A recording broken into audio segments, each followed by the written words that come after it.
I'm not going to beat around the bush, my wife's boss said, sipping an expensive glass of neat scotch. Michael, you're a sharp guy, and I can tell you pride yourself on being a straight shooter. So I'm going to be just as direct with you. Our wives had just excused themselves from the table, heading off to powder their noses. I sat there, watching a man I already disliked. He struck me as arrogant and self-absorbed, the kind of person who loved the sound of his own voice. Everything about him rubbed me the wrong way, from his smug demeanor to the flashy Italian suit he wore, something I could never afford on my salary as an investigative journalist for the local paper. I had no idea what he was about to say, but I was intrigued enough to let him continue. That ever-present smirk of his seemed to scream, "I'm better than you. I know things you don't." "All right," I said, removing my hand from my pocket and taking a slow sip from my much cheaper bourbon. "Go ahead." That damn smirk deepened, becoming even more infuriating. It had been years since I felt a real urge to confront someone, but at that moment I wanted nothing more than to wipe that expression right off his face. "I'm going to have an affair with your wife," he stated with absolute certainty. Well, that wasn't what I had expected. I wasn't oblivious. I had suspected this was his goal for quite some time. I had warned Debbie more than once that I thought her boss had ulterior motives, but she always dismissed my concerns, telling me I was imagining things. Still, hearing him say it so boldly, so unapologetically, took me by surprise. The sheer arrogance of it made my blood boil. Now more than ever, I wanted to put him in his place, but I forced myself to stay composed. He let his words hang in the air, that smug expression still plastered across his face, clearly relishing the moment. He wanted to provoke me, to make me lash out, to react in a way that would let him revel in my humiliation. But I refused to give him the satisfaction. Years of playing poker in garages had taught me how to mask my emotions. I could feel his eyes on me, studying me, searching for any sign that he was getting under my skin. Instead of giving him what he wanted, I simply grinned.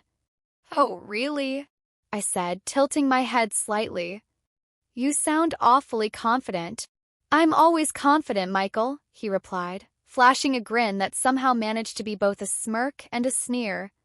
"I'm going to go after Debbie as much as I please, whenever I please, and there's nothing you can do to stop it." That moment, he reminded me of a villain straight out of a comic book, the kind who takes time to monologue about his grand plan just so he can gloat before executing it. Fine, I still read comics. Guys like him, entitled, narcissistic, convinced of their own superiority, were always the same. "You can try to stop it," he continued, clearly enjoying himself, "but it's inevitable. You're in a no-win situation, playing a game you don't even understand. And I'm the master player."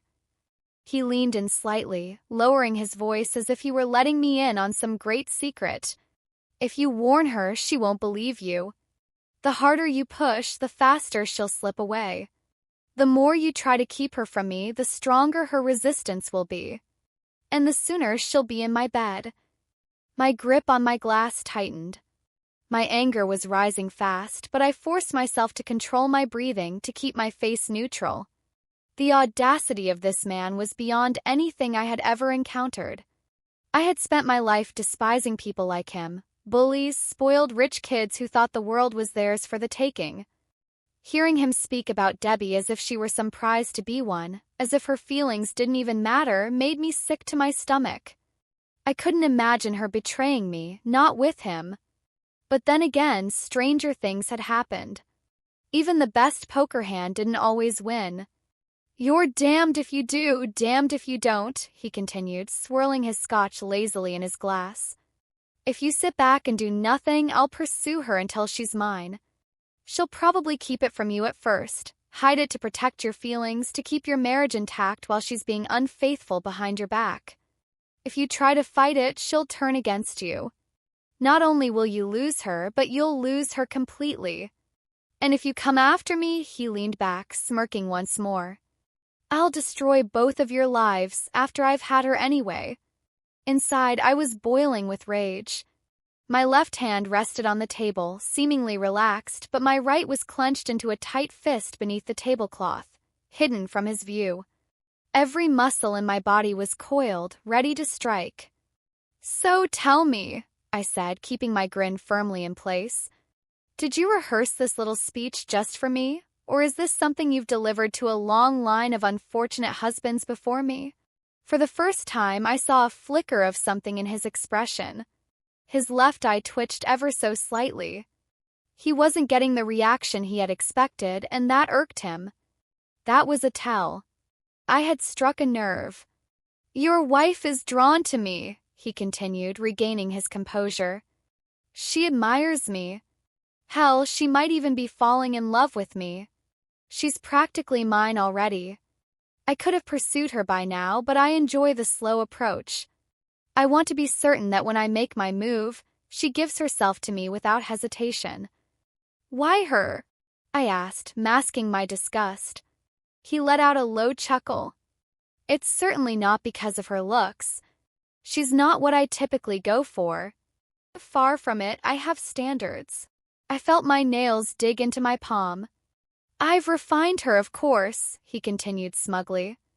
"Got her dressing better for the office, sent her to the finest stylist in town, even arranged for a personal trainer. That explained a lot. I had often wondered how we were affording all those upgrades. Debbie had told me it was a perk given to executives at her level. Now I knew the truth. Still, I couldn't understand why he was so fixated on my wife if he didn't even find her attractive. "I could have younger, more beautiful women any time I wanted," he admitted, as if reading my thoughts. "But that gets old. This is about power. The real thrill is taking a devoted, loving wife and turning her into mine, convincing her to betray her husband willingly. That's far more rewarding than chasing some empty-headed girl who throws herself at me." I forced myself to keep my breathing steady. "And why are you telling me all this?" I asked, my voice level, devoid of emotion. "Because I want you to understand exactly what's coming," he said with a smirk. "I want you to spend every evening wondering if tonight is the night she finally gives in. I want you to feel powerless, watching it unfold and knowing you can't stop it. I want you to feel the shame of doing nothing, while I take what I want." This man was deeply disturbed. "Oh, and I know there are things Debbie won't do for you," he added, his tone thick with condescension. "She's already assured me she won't deny me those particular pleasures." I swallowed hard, willing my expression to remain unreadable. "You mentioned others," I said, forcing my emotions into submission. "So you've done this before? You've gone after other employees and their husbands just stood by and let it happen?" He chuckled darkly. "Every woman who works for me, Michael. Every single one. And yes, their husbands knew. Some put up a fight, but it didn't change a thing. I pursued their wives anyway. Like I told you, it's inevitable." I clenched my jaw. He wanted me to explode, to give him the satisfaction of seeing me lose control. But I wouldn't give him that. "So what's stopping me from going to your wife? Or her father?" I asked, searching for an angle, any way to turn the tables. He laughed outright. "And who's going to believe a bitter, soon-to-be former employee's husband? It wouldn't be the first time someone tried to shake me down with lies and baseless accusations." "Former employee?" I repeated. "She still works for you." "Not if you don't cooperate," he said smoothly. "I'll fire her for cause, ruin her reputation, and ensure she never works in this industry again. Play along, and she'll be well compensated. Fight me, and I'll pursue her anyway, then discard her when I'm done." This was a no-win scenario. That's what he wanted me to believe. "The best thing you can do is accept it," he continued, swirling his glass. "Ignore it. Pretend it isn't happening. Try to live with the knowledge that when she's not in your bed, she's in mine, with a real man." Before I could respond, I caught movement from the corner of my eye, Debbie and his wife returning from their extended visit to the powder room. He followed my gaze and saw them too. His smirk faded instantly, replaced by a warm, affable smile. He stood, every bit the polished gentleman, as if nothing had happened. Now be a good sport, Michael, he said under his breath. Let's keep this conversation just between us. Take your time and think it over. Like I said, it's happening. No matter what you do. The only thing left for you to decide is how much your marriage is worth to you. Then, just like that, he slipped back into his role, greeting our wives with the charm of a man who had said nothing out of the ordinary. I forced a smile, but inside I was already planning my next move. He remained seated, but I got to my feet just as the women returned to the table. Debbie shot me a nervous smile, her fingers brushing against my upper arm in what was likely meant to be a reassuring touch before she took her seat, far too close to him for my liking. I flicked my gaze toward him. He met it with a smirk, followed by a quick, knowing wink. Did you two have a nice chat while we were away? Debbie asked, adjusting the hem of her black dress.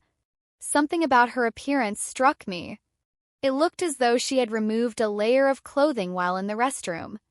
Her boss casually placed a hand on her shoulder as his wife sipped her cocktail, completely unaware, or willfully ignoring, the way her husband touched my wife. Yes, he answered smoothly. I was just filling Michael in on some of our future plans and explaining how our success is inevitable. Debbie didn't react to his hand on her, which made my stomach tighten. She didn't shift away, didn't even seem to notice the way he casually asserted physical familiarity with her. That was what disturbed me the most. Was she so accustomed to his touch that she no longer registered it, even in front of me and his wife? I had to act. I wouldn't stand by and allow another man to claim my wife, especially not this one. I knew my next move was risky. There was a chance things had already gone too far. If I pushed too hard, I might send her straight into his arms. But at this point, I had few options. Debbie had to make a choice, him or me. For better or worse, I was ready to deal with whatever came next. Yes, I said, giving her a deliberate smile.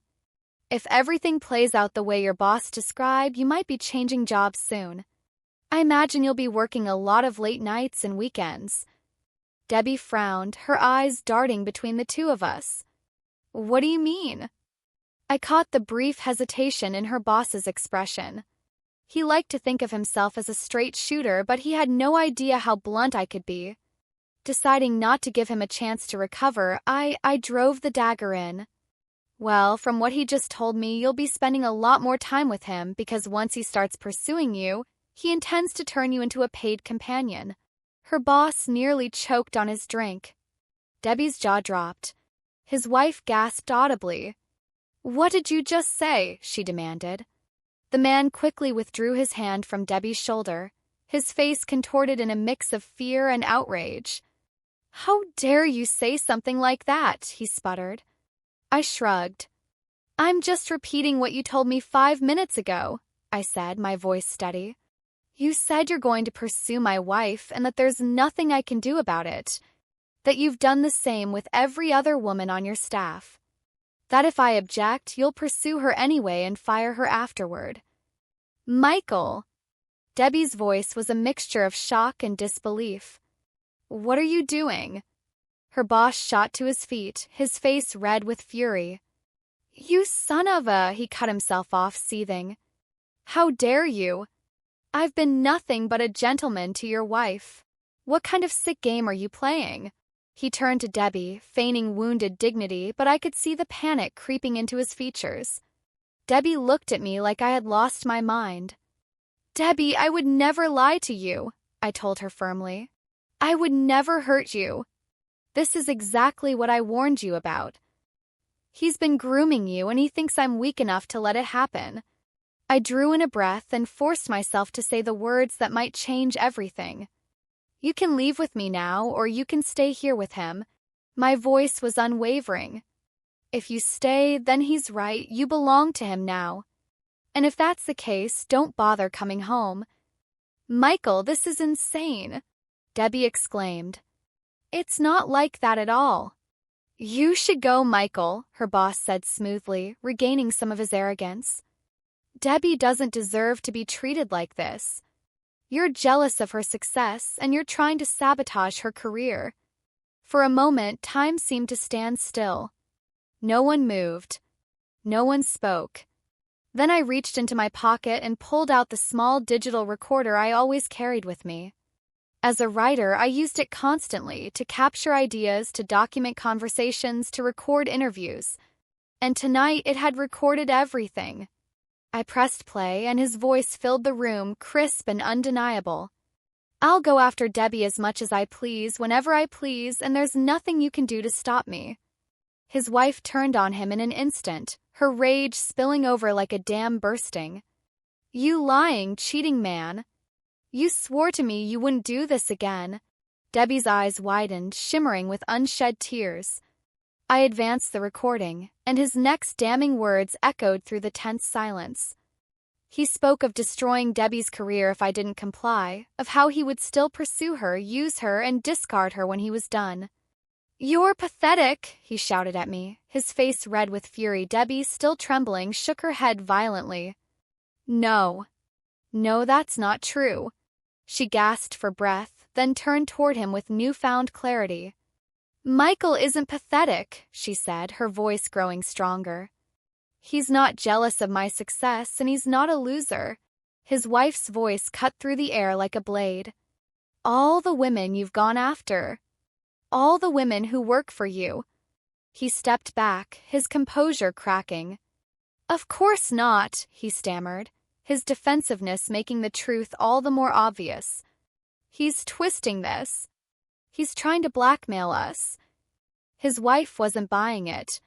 "You disgusting excuse for a man," she seethed.